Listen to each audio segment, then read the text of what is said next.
पहाड़ घेरा आदिवासी बहुल केन्दुझर जिलार हरिचंदनपुर ब्लॉक जुंगा पंचायतर बलाणीपसी गांव में 3 एकर जमी परीक्षामूलक भाव में 10 परिवार स्ट्रॉबेरी चाष करी एवं स्वावलंबी होती।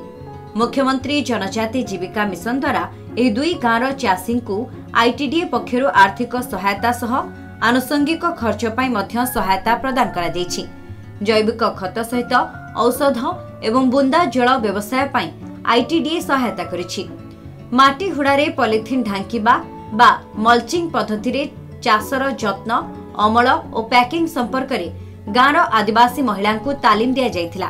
एह आधार रे जुंगा और बलाणीपसी गांवर किछि चाषी एह नूतन चाष आरंभ करिसेंति।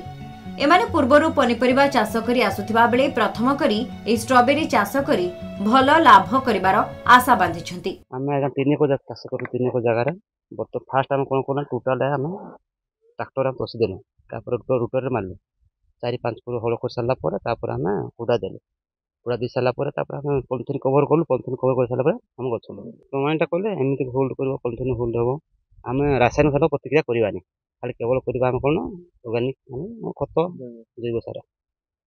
जैव सार दे हम गछ तापर लगेलु केते जगह रे 3 एकर गछ 3 एकर जगह रे गछ लगेछु 30,000 फल तो टिका आगा कमी जाउची कोना हम जाना माछ लगेछु जनवरी रे एटा जो अक्टोबर कि नवेम्बर नाइ थांता जदी भल होई थांता या पर जति ठंडा सेति भल ए गरम हेला न कोन फल बहुत नष्ट हो जाय। स्ट्रॉबेरी चाष कहले तो आमे जानि नथिलु तो मुख्यमंत्री जनजाति जीविका मिशन तरफ जड़े आईटीडीए सार आसी हमको उपदेश देले स्ट्रॉबेरी चाष करने तो एगुड़ा सब पड़िया पड़ता ताकू हल करी ताकू हुड़ा दे गछ लगेलु तो 3 एकर जगार 30,000 गछ लगेलु तो ताकू फल करी ताकू मार्केट नहीं बिक्री करछु तो ए पर्यंत 10 दिन रे 80-90 हजार बिक्री कलुनी किंतु आगो को 1-1.5 लाख पाया इच्छा करछु। परिवेश कहले पहाड़िया अंचल आम ठंडा हेले फल भल फलबो।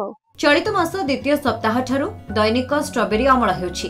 प्रति गछरे चलित वर्ष 400 ग्राम पर्यंत फल उत्पादन हेबो बोली आशा रहिछि। चाषी माने प्रत्येक दिन सकाळु आसी स्ट्रॉबेरी बगीचारू स्ट्रॉबेरी तोली निकटस्थ केन्दुझर बाजार में बिक्री करुछंती।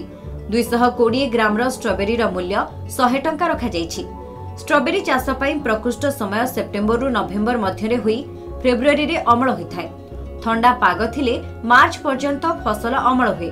तेबे ओडिसा रे कंधमाल सहित दक्षिण ओडिसार केतेक जिल्ला रे स्ट्रॉबेरी चाष हेउथिबा बेले केन्दुझर रे चलित वर्ष प्रथम थर स्ट्रॉबेरी चाष हेउछि।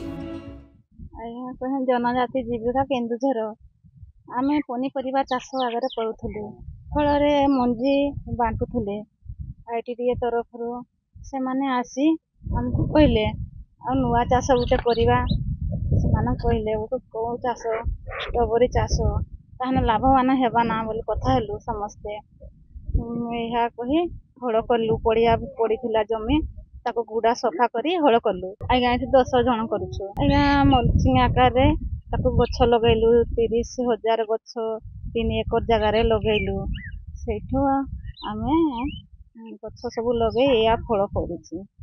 आमर पहाड़ अच्छी नदी पाखरे से पहाड़ थिबारु नदी थिबारु हमरो ठंडा पड़ुछि से ठंडा येरु आमर सब गछ गुडार फल टिके भल पड़िबो। जनका कहले आमे 2 लाख टका खर्च करछु 10 जन हे करे 2 लाख टका हम हाथ रे खर्च करछु आर गुडा सब आईटीडीए तरफ रु देछन केते लाभ 90,000 लक्ष पाखापाखि लाभवान है।